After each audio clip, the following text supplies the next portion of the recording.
Hi, this is Mike from Mike's Unboxing Reviews and How To, and on today's video we're going to take a look at a ultra budget motherboard for those of you looking to build yourself an AM5 Ryzen 9000 series PC, or even with older processors.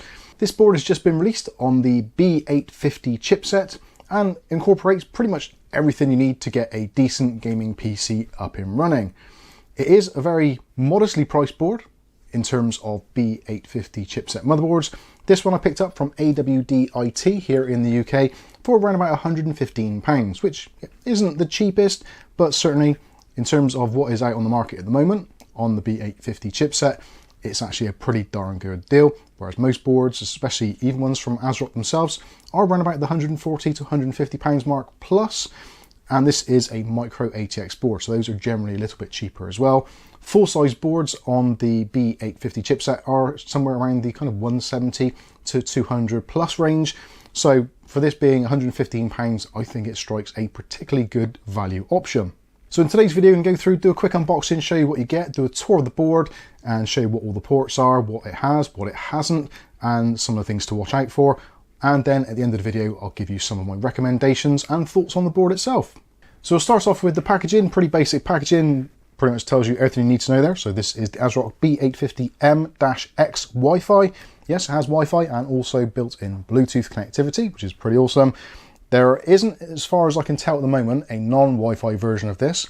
Of course, things do change and there are regional differences, but here in the UK, it appears the Wi-Fi version is the kind of the entry level for this. It supports all the usual things you'd expect from an Asrock board, so you have full support for polychrome sync, for your RGB and ARGB goodness. Also has HDMI and also DisplayPort outputs. Ready out of the box for Ryzen 9000 series processors, so not necessarily any need to flash the BIOS, but of course if you want to flash the BIOS with your new system you can do, either through the Asrock system or you can do it with the USB flashback button, which it has on the back. Being that this is on the B850 chipset, it means it's PCI Express Gen 5 ready. So we do have PCI Express Gen 5 support here, but sadly it's only on the NVMe slot, not on the PCI Express graphics card slot. Although I do feel that isn't particularly a downside. PCI Express Gen 5 graphics cards are basically, there's 3 of them on the market at the moment, and they're all ridiculously expensive and really not what this type of motherboard is aimed for. Also, another thing to consider is at the moment, due to the way that PCI Express Gen 4 is saturating the bus, most graphics cards aren't going to notice any difference anyway, so if you do decide to go for a PCI Express Gen 5 card, you shouldn't see too much of a performance drop. On the back of the box goes over some of the key features, as we'll go through anyway. So you've got USB 3.2 Gen 1 Type-C connection, you've also got BIOS flashback, and also it does have the Asrock Auto Driver Installer, which is actually pretty good and works well.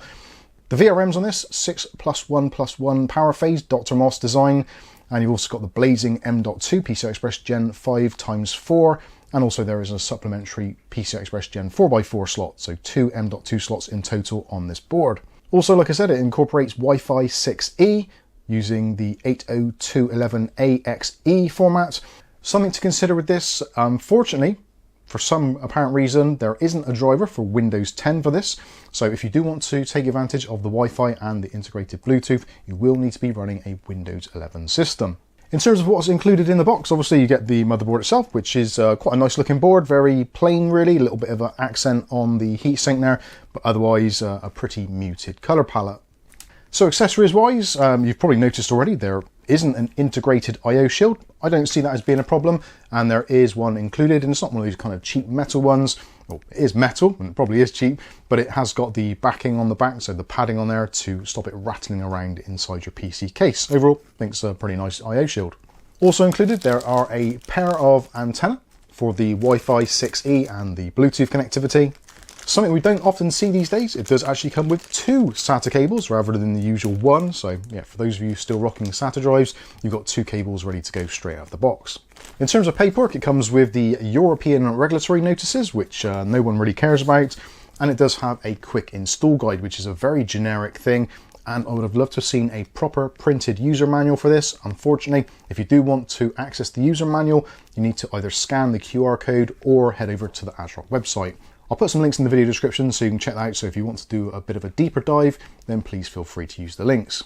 Okay, so with all that out of the way, let's take a tour of the board and see what type of connectivity we've got. So we'll start in the top left-hand corner. So there is a single 8-pin power connector for your EPS connection, which obviously gives you some idea of the overclocking potential of this board.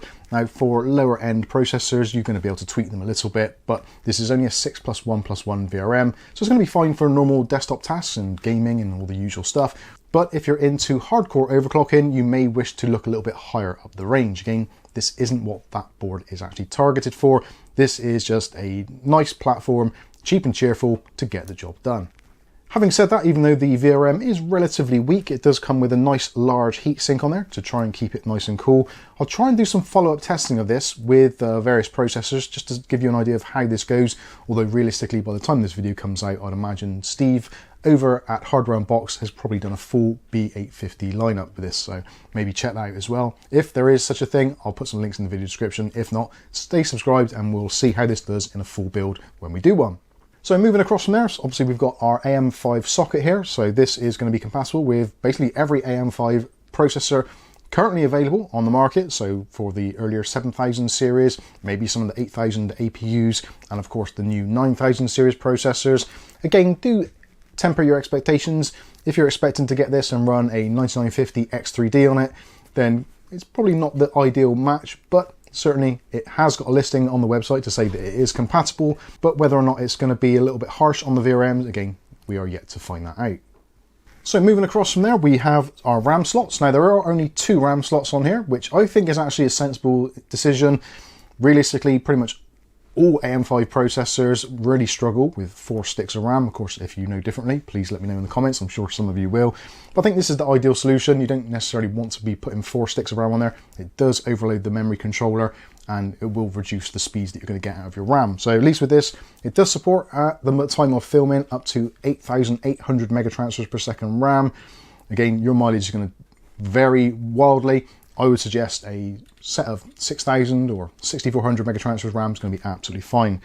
So going back to connectivity, so at the top here, we've got a bunch of PWM headers. So there is a CPU fan header, a CPU fan optional, and also a dedicated AIO header as well, all of which can be controlled via PWM or DC control, and you can go into the BIOS or into the Asrock software and control your fans as you would normally. We've done videos on that before, and I'll try and link that in the video description as well. So if you want to see how to control or configure fans on your Asrock motherboards, it's a pretty straightforward thing to do. We'll link that in the video. Moving down from there, something which is going to be very beneficial to a lot of people, that is the Diagnostic D LED. Again, at this price point, you don't necessarily expect to see that, but it's nice to have it. So you've got Diagnostic D LEDs, so it will illuminate either CPU, RAM, VGA, or boot, depending on the status of the system, and also potentially any problems which may be occurring. Underneath that, there are a pair of addressable RGB ports, so that is your 5-volt 3-pin ARGB, standard stuff there. 24-pin main power connector in the usual place. Underneath that, we've got our USB Type-C front panel connection. That is going to be 10 gigabit per second. And underneath that, you've got your 5 gigabit per second USB Type-A front panel connection also. Moving down from that, we have 4 SATA ports, which are offset, so they point in towards the case, which is kind of nice for cable management. And of course, at the bottom there, you've got your B850 chipset, which is covered with a nice ASRock heatsink. No fans required on this because the chipset doesn't really get that hot, and the heatsink is more than enough. Let's move down to the front panel connectivity down the bottom here. So first of all, you've got your front panel connections for your hard drive LED, power LED, etc. Then you've got optional ones for speakers. You've also got your clear CMOS pins. There is a UART connection, which actually looks a lot like the addressable RGB header, but it isn't one, so don't connect your addressable RGB up to that one. Use the ones which are color-coded grey. There's also a temperature sensor probe output there, and next to that, you've got a pair of USB 2.0 front panel connectors. Moving along from there, we've got 3 chassis fan headers, all PWM. Next up, our third and final addressable RGB header, color-coded in grey. And next to that, we've got a traditional 12-volt RGB connection for those of you still using the 12-volt system, color-coded in white. At the very end there, we've got the front panel connector for your onboard audio. Audio on this is supplied by Realtek, and it is the ALC897, which is a kind of tried and tested. It's not brilliant, but it certainly gets the job done. If you want anything better, it's very easy to install either a separate card or potentially use a USB DAC. The audio will support 7.1 surround, although you will have to use the front panel connections, which makes it a somewhat untidy situation, but certainly it can do if you want to. But you've got the usual connections on the back for connecting your microphone, headphones, speakers, all that kind of stuff.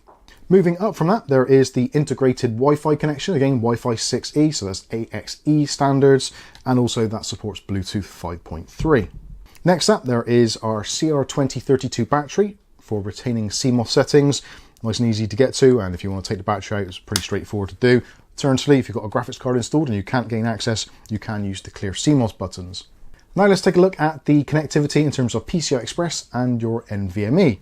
So starting off at the top here, PCI Express Gen 5 connection, blazing fast, 128 gigabit per second potentials.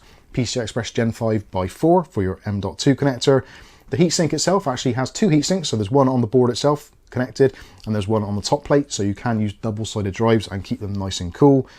And underneath that we've got a PCI Express Gen 4x4, so if you want to add another drive you can do. Also it does use the quick release latches as well, which is kind of nice, so you don't have to worry about getting screwdrivers out to adjust those unless you want to move the pins themselves physically.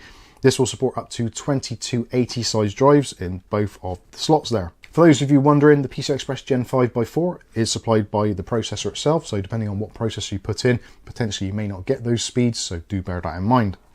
So when it comes to the PCI Express ports themselves, so at the top here we've got PCI Express Gen 4 x 16, and it's got the clasp on there, also armoured as well to help support those bigger graphics cards.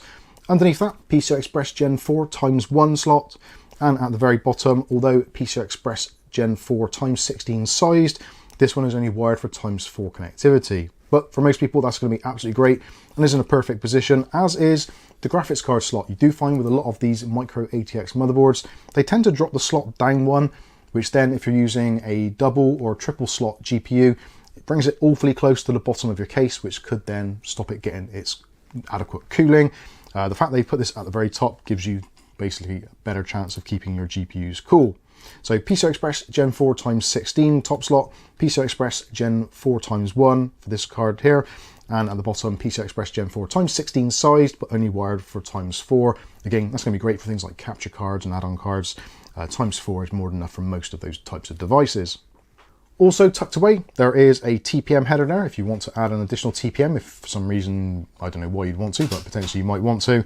And underneath that, something which is quite useful for beginners and experienced people alike, you can see the BIOS chip, and also it does tell you which BIOS revision is actually installed on the board out of the factory.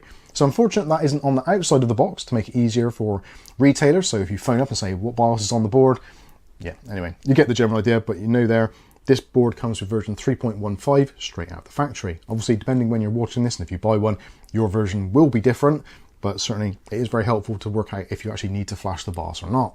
So let's move around to the rear I/O. Now there isn't a great deal here, but again, like I said at the very beginning, this is basically all you need. It's very adequate, and for most people it's going to be absolutely fine. So we'll start off on the top. This is actually a really good placement. They've put the antenna connections, the SMAs, for the onboard Wi-Fi and Bluetooth at the top. So if you've got this actually in a PC, the antennas can be there pointing upward and not obstructing any of the ports. I like that design. I think more manufacturers should actually do that. Next up, you've got your DisplayPort and your HDMI connections. Now these will support up to 4K 120 Hz on both of them, so that's pretty decent. Obviously you will need a GPU or a processor with integrated graphics that will support those frequencies, but certainly if you want to use this as a small system, like a little SFX or small form factor PC, and you're just going to use integrated graphics, you've got some decent outputs on there all ready to go. Next up, we have the USB BIOS flashback button. Nice and easy to get to, and also then you have a pair of USB 2.0 ports. The bottom one is actually the one for doing the USB flashbacks. If you look at the I/O shield, you can see it's actually labelled on there which one's which. Obviously, when you haven't got the shield in place, it's a little bit harder to recognise it. But certainly, two USB 2.0s. Next up, you've got your 10 gigabit per second connections, a single Type A and a single USB-C. Next up, you've got your 2.5 gigabit LAN, so that's a Realtek RTL8125. That's going to support 2.5 gigabit, and 10100, etc. And you've got another two USB 3.2 Gen 1 ports, so that's 5 gigabit per second. And at the very end there, we've got our three audio connections. So you've got the blue for line, green for headphones, and pink for microphone. Those can all be changed as well. If you go into the software, you can actually change what the outputs are, depending if you've got different needs. But I think, again, like I said, for most people, this is going to be all you need. On the back of the board, nothing to speak of. Unfortunately, no additional M.2 slots, which would have been potentially quite a nice thing to have. But I think 2 M.2s for small form factor builds or for kind of more entry-level PCs is going to be absolutely fine. Of course, you've got your SATA options as well for drive expansion, should you need it. I think overall, this is a pretty nice board. It's got basically everything that you need. It is in a smaller form factor, so it is a little bit more condensed. And the VRM, like I said, is a little bit on the weaker side. But for most people, it's going to be absolutely fine. Even if you want to run like a 7800X3D on here or 9800X3D, you shouldn't have any issues whatsoever with that level of VRM. So in a world of what seems to be rapidly increasing prices and more ludicrous motherboards with all these kind of gadgets and gizmos and LEDs and bits and pieces all over the place which just keep on adding to the costs, and they seem to be spiraling out of control, I think it's really nice that ASRock are still looking at the more budget gamer or just the person who just doesn't need all that faff. They just want a nice, simple, honest motherboard with a nice chipset, nice feature set, brilliant pricing, and easy to work with. Which I think this is a highly recommended board. So if you're looking at building either an ATX or micro ATX system, and you don't want to spend a fortune, but you do want to have the B850 chipset with its 9000 series compatibility out of the box, I think this is a very, very good option. But as always, let me know what you think about this one in that comment section below. But I think that's going to wrap this video up. I've been Mike. This is Mike's Unboxing Reviews and How To, and hopefully we'll catch you in the very next video. Thanks for watching.